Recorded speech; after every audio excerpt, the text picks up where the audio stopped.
And as mobile networks continue to grow in scale, density, and complexity, operators are increasingly turning to artificial intelligence to enable real-time optimization and drive the evolution towards fully autonomous network operations. This session explores how AI is being applied across the RAN and the broader network domains to deliver optimization that improves performance, reduces energy consumption, and enhances operational efficiency. Joining us on the end is Naresh Rao. He's product lead at Google. Next to him is Swami Vasudevan. He's head of sales North America at Rakuten Symphony. Next is Ali Tizghadam, chief automation architect of technology and fellow at TELUS. And next to me is Muslim Elkotob. He's chief architect at Vodafone. And gentlemen, welcome. Thank you. Thanks for being here. First session here at Mobile World Congress to kick us off. Naresh, speaking of that, I'd like you to kick this session off for us. AI use cases in the RAN. Are we seeing performance yet? And if we are, where? Yeah, absolutely. I think so. Now you're hearing AI everywhere. So RAN is obviously like one of the most prominent use cases that we have been extremely successful in talking to all the telecom operators out there. And TELUS also has been one of the lead operator that we're closely working on this journey. So what we are seeing is basically gone are those days that traditionally how legacy way to manage the network operations on the radio access side. So we are seeing a lot of use case coming to capacity management, predictive maintenance, radio optimizations, and everything is driven through AIs. Now talking about the AI, like we talk about more the agentic journey now. So it's basically the understanding the telemetry that keeps coming out of these RAN devices, and then we are able to build some sort of an advanced traditional AI and machine learning models, which converts that as an agent, like where agent has an opportunity to talk to the reasoning engines, and then now the operations of RAN is completely changed. It also doesn't look only from a very specific domain. It also understands the cross domain and is able to kind of create these advanced use cases with much faster time to market. Swami, certainly some priorities as far as maybe user experience, energy efficiency. How does AI play a part in that, and how are you managing with the AI component? Yeah, I think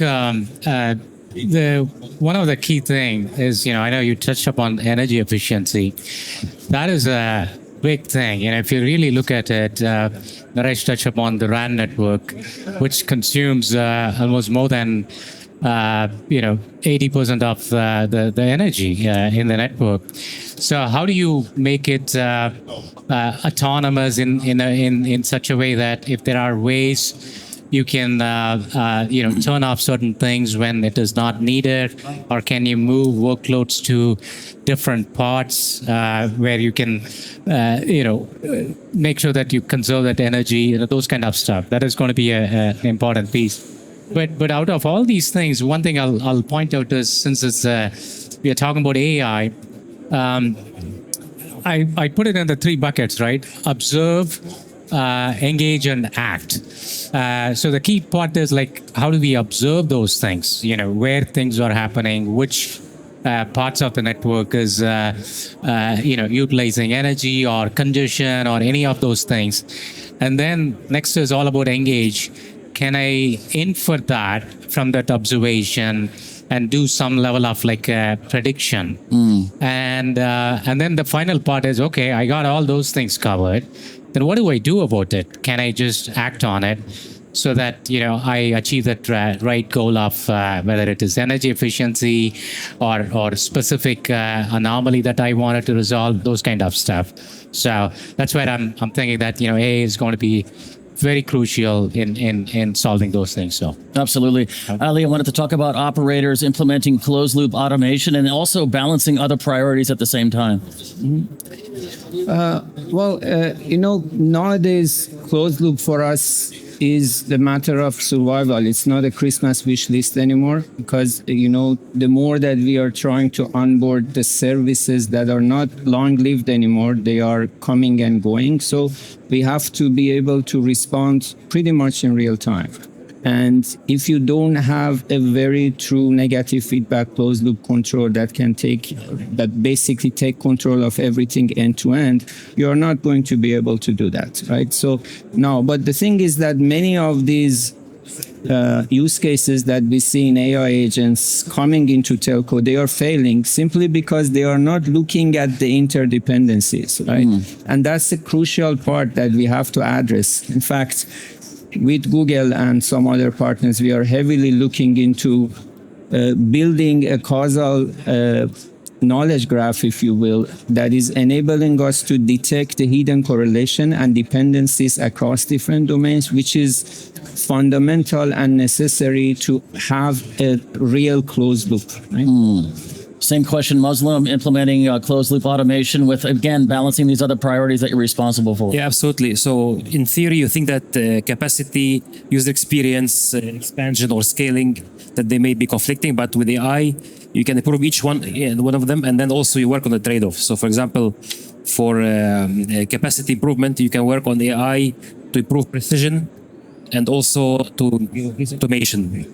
So when you automate your RAN, when you are more precise, and even traffic planning, you can avoid peaks. You can actually through AI be more precise in how you do cooling for, let's say, data centers. You can also match better the demand in the network with prediction analytics and big data to what is currently going on, and you can do better predictions. One important thing here to keep in mind is that we still have to have not radical but gradual introduction of AI to be stable, and to have also governance through humans in the loop. So to have, let's say, quality gateways, to have the ability to really intervene if needed, or to have checks when there are critical things or use cases at stake.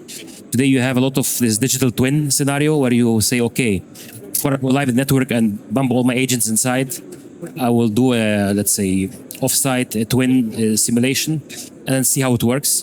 Because AI, you cannot really grasp the impact until you really deploy them, the agents there. And that's why you need a way to kind of introduce it gradually, keep an oversight or foresight. And then this way it will go forward with more precision, more automation, increasing efficiency, and all things, they come together in that place. Yeah. Swami, I want to go back over to you and talk about maybe some of the infrastructure challenges as we try to optimize AI for telecom and operators. What are some of those infrastructure challenges that you're seeing now? Well, I think, the infrastructure really needs to adapt to the new level of architecture, right? That is number one. And one thing that, that comes to my mind is, irrespective of how we structure those things, the infrastructure produces amount of data that needs to be inferred in such a way that that's able to provide some context to if something goes wrong, how am I able to correlate certain things, right? And also how do I really, based on that, is there a way for me to collapse or scale? All those things have to be factored in, and bringing in the AI element to it. Going back to what I said above, observability is going to be the key thing in any of those infrastructure play, right? Some of the things that that comes to my mind is, we are talking about some of the virtual network right now, right? And the workloads running on these virtual networks. One of the things that comes to my mind is even the servers, if you take a look at it, it has those fans. It keeps running, which actually not many people know that it actually consumes power, right? And if there are some, outside temperature is much more lower, do I still need to keep this running, right? So how do I take that observability based on those sensor information, and then automatically maybe slow that fan speed, in that some of those infrastructure elements, right? So those are the things that I'm looking at. How can we optimize those things? So it is going to be a almost like an end-to-end way of looking at it, moving those workloads. Maybe can I optimize those fan speeds and those kind of stuff. That's what I'm looking at. Yeah. Naresh, AI-driven optimization challenges from your perspective. What are you seeing now as sort of top shelf is what you need to be focused on? Pretty much, I think the AI-driven optimization, it's already in play. right? Like if you see and if you understand, back in those days, like I think all the gentlemen touched upon is the observability was the key, like, ingesting the data, understanding like what's happening in the network.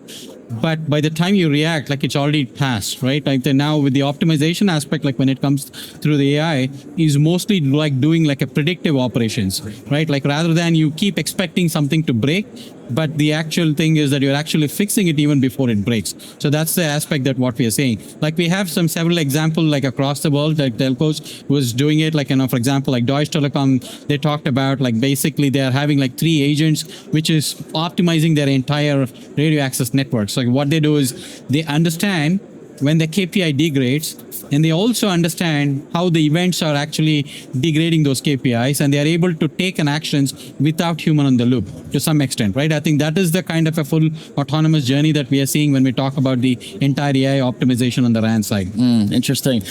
We started a little bit late on today's session, so I sincerely apologize. We do have to stop at this time. We can pick up this discussion at a later time. So again, I appreciate everybody's time. Absolutely. Naresh, thanks for being here. Thank you. Swami, it's good to meet you. Thank you. Ali, so sorry. It was partly our fault. I'm sorry. I apologize. No, it's a Monday morning at MWC. It happens to everybody. Muslim, thank you so much for getting off the plane and running over. Yeah. Again, we'll pick up this conversation at a later time. Absolutely. Thanks for the Thank you so much. Thank you. Thank you, everyone. Thank you.